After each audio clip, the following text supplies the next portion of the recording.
Hi sir, diri ni Pita. Akong gi copy paste ako mga gipang send sa Messenger katong gipang copy nako about sa story para dili na ko maglisod og type diri sa Word og dili na pud ko dugay.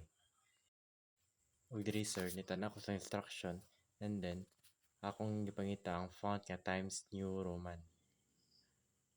Next, akong gikuha ng font sa instruction.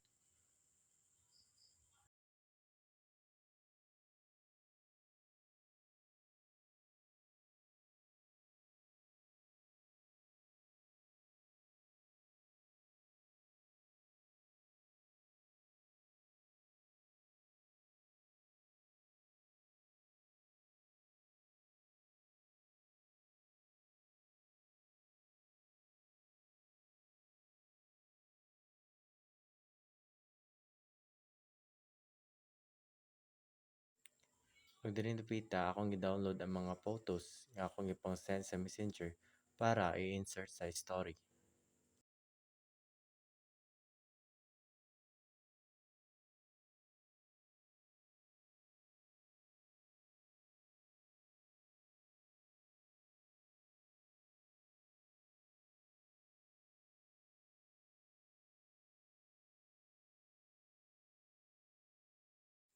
Ug diring dapita nagama og header og akong gi-type ang title hangtod ma-center.